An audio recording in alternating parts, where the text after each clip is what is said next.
नमस्कार। हाल ही में 1 नवंबर को वीगन वर्ल्ड डे मनाया गया।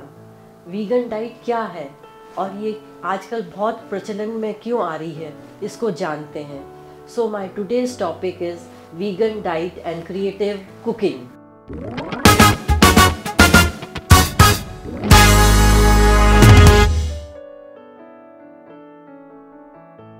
चलिए पहले जानते हैं कि वीगन डाइट क्या होती है। वीगन डाइट यानी पौधमासी प्लांट बेस्ड डाइट, ऐसी शाकाहारी डाइट जिसमें सिर्फ उन चीज़ों को इंक्लूड किया जाता है जो पेड़ पौधों से प्राप्त होती है। इस डाइट में meat, fish, dairy product like milk, curd, paneer, cheese, eggs, even honey, क्योंकि ये भी मधुमक्खी से सोर्स किया हुआ प्रोडक्ट होता है, ये सब चीज़ें इस डाइट में नहीं इंक्लूड होती। अब आप यही सोचते होंगे ये सब चीज़ छोड़ने के बाद खाने को बचता ही क्या है। अरे भाई, बहुत चीज़ें हैं। फल लीजिए, सब्जी लीजिए, साबुत अनाज है, दालें हैं, बीज है, नट्स हैं, इन सब से आपको एक अच्छी डाइट प्राप्त हो सकती है। अगर इन सब को सही मात्रा में ली जाए तो बॉडी को सफिशिएंट न्यूट्रिएंट्स मिल जाते हैं। अब आप पूछोगे इज़ वेगन डाइट गुड? क्या ये डाइट सही है?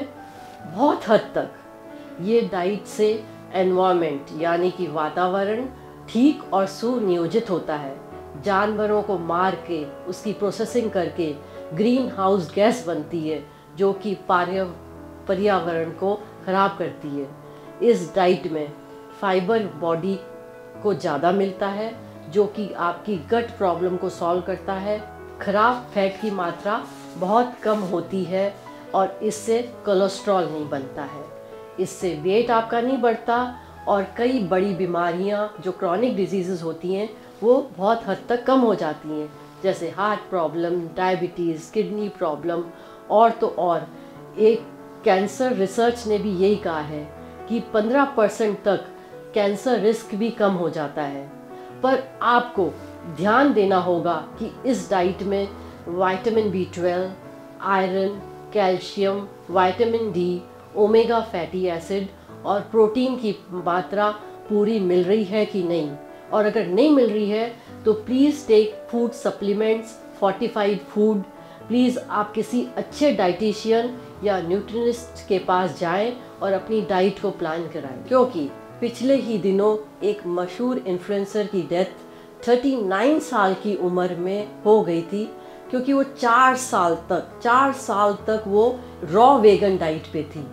और कल ही मेरी एक फ्रेंड बोली, भाई वीगन तो बन जाए पर अगर सोशल पार्टीज़ और फंक्शन में जाना हो तो बहुत मुश्किल होता है, क्योंकि वहाँ इन पर्टिकुलर ये डाइट नहीं परोसी जाती। पर मेरा ये कहना होगा कि इस डाइट से स्पिरिचुअल ग्रोथ होता है, क्योंकि जानवरों को कम मारा जाता है तो आपके एम्पैथी और कंपैशन की भावना पैदा होती है।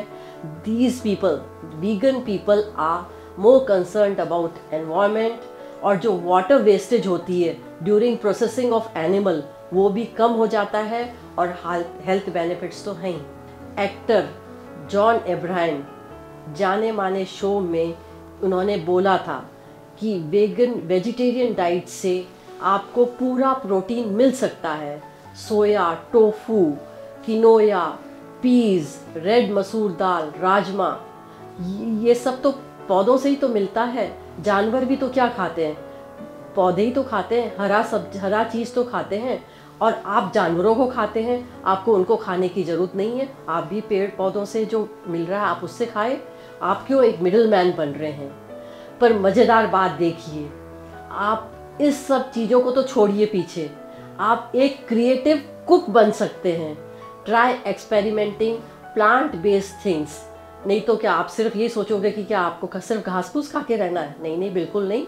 आप क्रिएटिव कुक बन सकते हैं। ऐसा नहीं है, मध्यम वर्ग के लोग भी इस डाइट को फॉलो कर सकते हैं। ज़रूरी नहीं कि आप महंगी चीज़ें ही खरीदें। अगर आप ये अफोर्ड नहीं कर सकते तो आप चोकर युक्त रोटी ले सकते हैं, सब्जी ले सकते हैं, दाल ले सकते हैं। मिलेट्स का प्रयोग कीजिए। आजकल तो मिलेट्स का बहुत चलन हो रहा है। ज्वार, बाजरा, रागी, बस आपको सिर्फ घी बटर अवॉइड करना है। Use mustard oil, coconut oil, तिल ऑयल। सो माय फ्रेंड्स, आज मैं आपके सामने कुछ हेल्दी डिशेस प्रेजेंट करती हूँ जो कि rich in protein, fibre, carbs with starch, क्योंकि that keeps you going for long throughout the day, vitamins and minerals. So मेरे फ्रेंड्स, जो भी वीगन बनना चाहते हैं उनके लिए मैंने कई क्रिएटिव कुकिंग करके डिशेस बनाई हैं। I will explain to you one by one. This is smoothie out of blueberries, banana and almond milk and some of the oats. So you get potassium, you get fiber, and it is like berries are rich in antioxidants. इसके बाद आप toast ले सकते हैं breakfast में, जो कि avocado के उससे बना हुआ है, पेस्ट से, and you can have vegetables on it.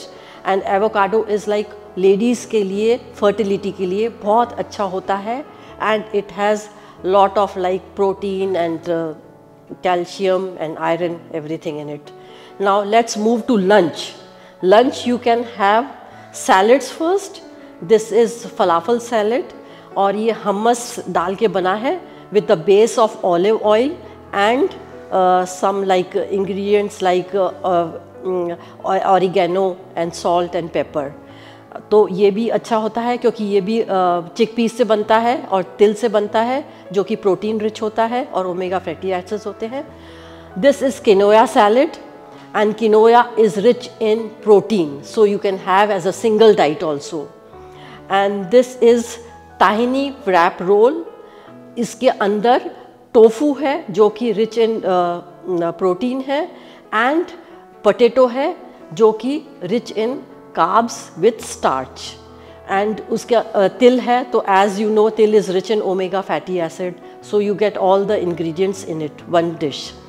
Then we move to the dinner part, but before moving to dinner part, आप in between ये snacks ले सकते हैं dried fruits का ऐसे। And then coming to this soup, this is a Mexican soup which it has a lot of rajma in it, और राजमा वैसे भी आपको पता है कि प्रोटीन के लिए बहुत रिच होता है, and it is a vegetable thing soup, so आपको हर न्यूट्रिएंट और विटामिन मिल ही जाता है। With the soup you can have bruschetta, and this is out of vegan cheese and tomatoes and basil leave, जो कि आपको सूप के संग कॉम्प्लीमेंट करता है। And the evening you can have dessert, like this type of dessert is made out of walnuts, dates and coconut. So it also complements this vegan diet. This is definitely healthy and tasty. मैं आप सबको recommend करूँगा कि आप ये try कीजिए और vegan diet पे स्विच कीजिए।